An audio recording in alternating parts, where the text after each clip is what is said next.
तो आज के वीडियो में सोलो लेवलिंग सीजन 2 के एपिसोड 8 को पूरा एक्सप्लेन करने वाला हूँ। पहले ही बता दूं ये मानवा एक्सप्लेन है, तो एनिमी से थोड़ा इधर उधर हो सकता है, कंफ्यूज मत होना आप लोग। नेक्स्ट चैप्टर के शुरुआत में हम देखते हैं संग जिनवू इजिल एंड उसकी डैड के साथ बैठकर डिनर कर रहा था। वही इजिल का डैड कहता है, क्या तुम एंटीपास और गाइड से खुश हो? इधर जिनवू मन में सोच रहा था, जब मैंने कहा इजिल को मेरे साथ ले जाऊंगा शायद इसने कुछ गलत समझ लिया होगा। वही इजिल का डैड अपने मन में कहता है, ह्यूमन के साथ डील करना मेरे शान के खिलाफ है, बट ये जानते हुए कि ये इंसान ब्लैक सोल्जर का मॉन्स्टर है, मैं इसके साथ फाइट नहीं कर सकता। तो वो जिनवू से पूछता है, तुम मेरी बेटी को खतरे में नहीं डालोगे है ना? संग जिनवू कहता है, मैं अपना प्रॉमिस निभाऊंगा। इजिल की डैड कहता है ठीक है, एंड वो उसे एंट्री पास दे देता है। संग जिनवू उसे देखकर मन में कहता है, क्या आपसे मुझे हर क्लैन से ऐसा एंट्री पास लेना होगा? बट जो भी हो जिनवू इजिल को कहता है, चलो हमें अभी निकलना होगा। एंड वो उससे कहता है, अगर कोई लड़ाई हो तो ध्यान रखना कि तुम उसमें इंटरफेयर ना करो, मैं खुद उसे हैंडल करूंगा। इजिल थोड़ा शर्मा के कहती है ठीक है। जिनवू कहता है, क्या तुम अपने साथ तुम्हारा हॉर्स लेके नहीं आए हो? इजिल कहती है, सिर्फ पार्टी मेंबर्स ही मैजिक सर्कल के मूवमेंट को एक्सेस कर सकता है, इसलिए मैं अपना हॉर्स यहाँ लेके नहीं आ सकता। जो भी हो इजिल संग जिनवू को एक अल्कोहल बॉटल देके कहती है,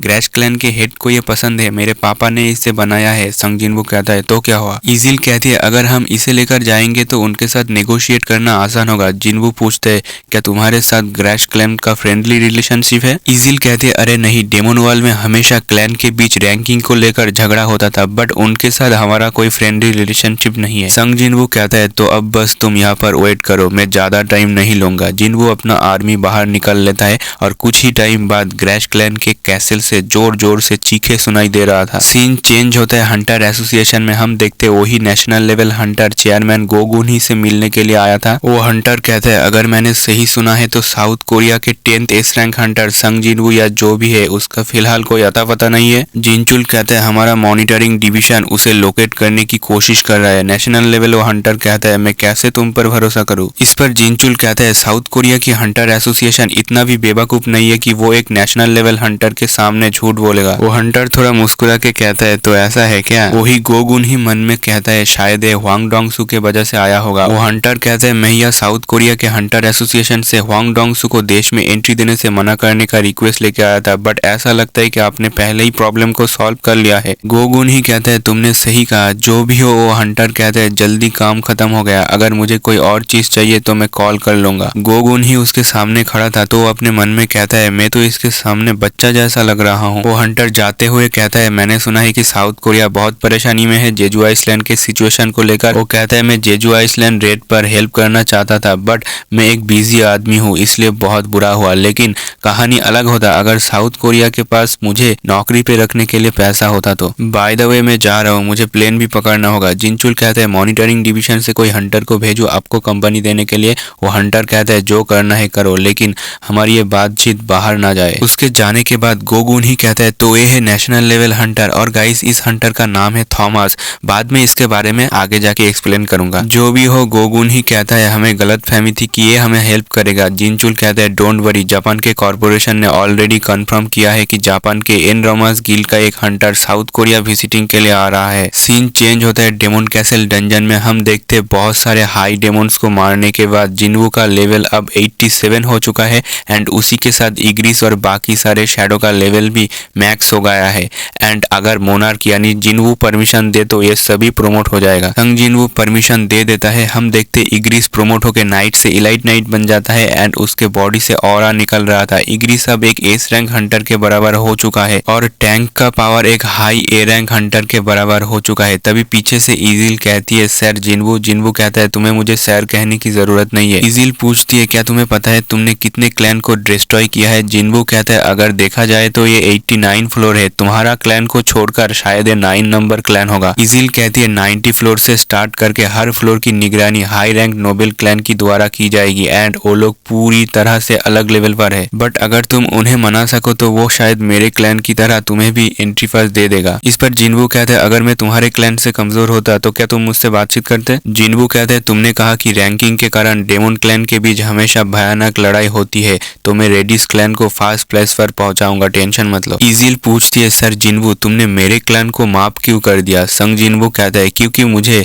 तुम पसंद हो। ये सुनकर तो इजिल खुश हो जाती है। वही जिनवू मन में कहता है, पता नहीं मुझे क्या हुआ है, पर जिन्हो के तरह मुझे भी शायद कुछ हो रहा है। जो भी हो, इजिल ने जैसा कहा था, सडनली 90 फ्लोर के बाद डिफिकल्टी बढ़ चुका है, बट जिन्वू ने 97 फ्लोर को कंप्लीट कर लिया है और उसका लेवल अब हो चुका है 90। वही इजिल मन में कहती है इसने 4 पेइटॉस एंड 5 रिकार्डो क्लैन को डिस्ट्रॉय कर दिया है। वो जिन्वू से पूछती है क्या दूसरे इंसान भी तुम्हारे जैसा ही पावरफुल है? संग जिन्वू कहता है शायद 2 लोग मेरे जैसा हो सकता है, एक है गोगुन ही एंड दूसरा है चा हाइन। जो भी हो जिन्वू इजिल को कहता है तुम अपने फ्लोर पे अब जा सकते हो, यहाँ से मैं खुद देख लूंगा। इजिल कहती है तो क्या अब आपके लिए मैं कोई काम का नहीं हूँ? जिन्वू उसकी कंधे पर हाथ रखकर कहता है तुमने अब तक अच्छा काम किया है, उसके लिए थैंक यू। बट इजिल कहती है मैं आपके साथ जाना चाहता हूँ, मैं भी देखना चाहता हूँ आप कैसे इस लड़ाई को जीतोगे। संग जिन्वू कहता है जैसी तुम्हारी मर्जी एंड ये दोनों एंटर करता है 98 फ्लोर पर। उसके बाद सीन चेंज होता है इंचियोन इंटरनेशनल एयरपोर्ट पर। यहाँ पर आ चुका है एक एस रैंक हंटर जिसका नाम है कोटोरियोजी। कोटोरियोजी कहता है यह एयरपोर्ट पर कोई स्ट्रॉन्ग आदमी है। उसका सेक्रेटरी कहती है कोटो सेन से भी कौन स्ट्रॉन्ग है? तभी एक आदमी आके कहता है सॉरी मुझे देर हो गया। कोटोरियोजी कहता है क्या एयरपोर्ट पर कुछ चल रहा है? वो आदमी कहता है एक हंटर यूनाइटेड स्टेट्स से आया था साउथ कोरिया कुछ पर्सनल बिजनेस के लिए और कुछ नहीं। जो भी हो ये लोग वहां से आ जाते हैं हंटर एसोसिएशन में। गोगुन ही कहता है ये आदमी एशिया में लू जियांग को टक्कर देने वाला एक लौता हंटर है कोटोरियोजी। गोगुन ही मन में कहता है ये कोई ऑर्डिनरी आदमी नहीं है, जापान में 21 एस रैंक हंटर है और उनमें से 11 कोटोरियोजी के गिल्ड ड्रॉ शॉट का हिस्सा है। जहां साउथ कोरिया के टॉप 5 गिल्ड एक दूसरे से कॉम्पिटिटिंग करता है वहां एक ही गिल्ड के पास सब अथॉरिटी है एंड इसमें कोई शक नहीं कोटोरियोजी का गिल्ड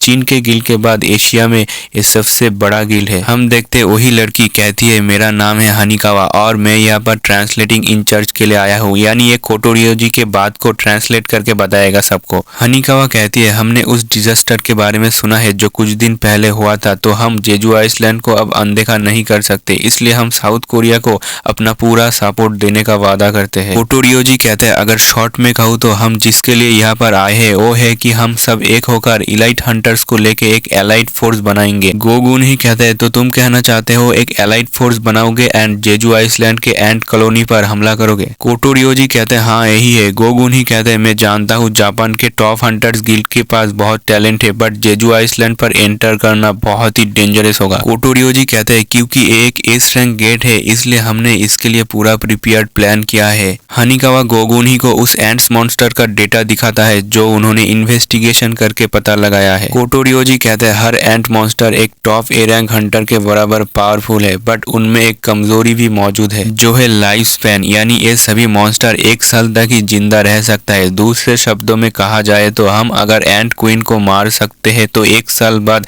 सभी एंट्स नेचुरली तौर पर मर जाएगा और जेजू आइसलैंड फ्री हो जाएगा। गोगुन ही मन में कहता है अगर हम एंट क्वीन को मार के हजारों एंट्स को खत्म कर पाए तो ये बहुत ही अच्छा है, बट वो कोटोरियोजी से कहता है क्या तुम्हें नहीं पता एंट्स अपनी क्वीन के लिए मरने को तैयार रहती है? कोटोरियोजी कहता है हमें हजारों एंट्स की डिफेंस को तोड़ना होगा, बट अगर वो सभी अपने एंट्स टनल से निकल जाए तो टाइड्स बदल जाएगा और पहले 3 बार ये हो चुका है जब साउथ कोरिया हंटर्स रेड के लिए जेजू आइसलैंड पर उतरा था। तीनों ही बार एंट्स अपने टनल से बाहर निकल के हंटर पर हमला किया था। कोटोरियोजी कहता है 10 में से 11 एस रैंक हंटर और मैं भी अपकमिंग जेजू आइसलैंड पर पार्टिसिपेट करने का प्लान बनाया है। हम सभी एंट सोल्जर का ध्यान भटकाएंगे एंड वही साउथ कोरिया हंटर्स एंट क्वीन को मार डालेगा। सब लोग तो ये सुनकर शॉक होता है। गोगुन ही मन में कहते हैं अगर 10th एस रैंक हंटर एंट सोल्जर का ध्यान भटकाएंगे तो टनल में सिर्फ कुछ ही हंटर्स होगा। कोटोरियोजी कहते हैं हमारा एस रैंक हंटर टीम में डिवाइड होकर हर तरह से हमला स्टार्ट करेगा और एंट्स हमारे हमले की जगह की ओर दौड़ेंगे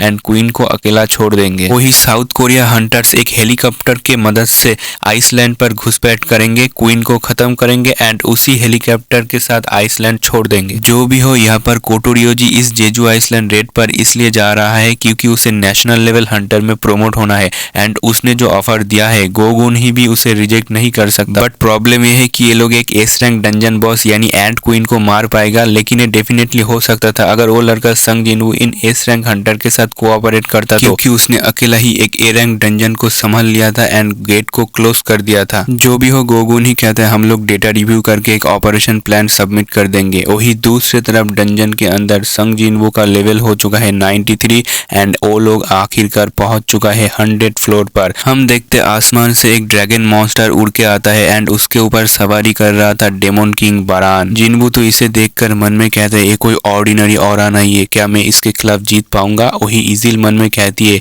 ये बहुत ही खतरनाक है, मेरा फर्स्ट टाइम है जब मैं डेमन किंग बारान से मिल रहा हूँ। जिनवू कहता है ये जो वाइब्रन है ये उड़ सकता है, ऐसा एनिमी के साथ फाइट करना बहुत ही एनोइंग है, बट ये एक नॉन डेमन है इसलिए जिनवू उसे अपने शैडो आर्मी में एक्सट्रैक्ट कर सकता है। जो भी हो daemon king बारान daemon soldier, daemon night और डेमन जनरल को समन करता है और देखते ही देखते यहाँ पर 100 से भी ज्यादा डेमन्स आर्मी खड़ा हो जाता है एंड ये सभी ए रैंक मॉन्स्टर है। वही जिनवू कहते हैं चलो फाइनली ये स्टार्ट हो गया। इजिल कहती है सर जिनवू अब हम क्या करें, ये लोग तो हमारे ऊपर हमला करने ही वाला है। संग जिनवू कहता है अभी नहीं। एंड जब सारे डेमन्स पास आ चुका था जिनवू अपना डोमेन ऑफ मोनार्क एक्टिवेट कर देता है। वो कहता है बाहर आ जाओ। हम देखते हैं संग जिनवू के शैडो आर्मी बाहर निकल के जितने भी लो रैंक डेमन्स था उन सबको मार देता है और बाकी के कुछ हाई रैंक डेमन बच गया था जिसे एक एक करके जिनवू के अभी के स्ट्रॉन्गेस्ट शैडो यानी इग्रिस, टैंक, आयरन और टास्क संभाल लेता है। इसे देखकर इजिल कहती है ये बहुत ही अमेजिंग है, मैं हाईएस्ट फ्लोर पर पहुंच चुकी हूँ बट ये पहली बार है जब मैं इसे लड़ाई करते हुए देख रहा हूँ, बट ये डेमन किंग बारान इस जगह का रूलर है। इजिल को समझ नहीं आ रहा था वो किसका साइड ले, तभी डेमन किंग बारान एक पावरफुल लाइट मैजिक यूज करके जिन्हू के सभी शैडो को मार देता है। जिन्हू इजिल को लेके इम्यूनिटी शील्ड में छुप जाता है बट जिन्हू अब उस पर हमला करता है। वो उस वाइब्रन मॉन्स्टर के विंग्स पर हमला करने की कोशिश करता है बट डेमन किंग बारान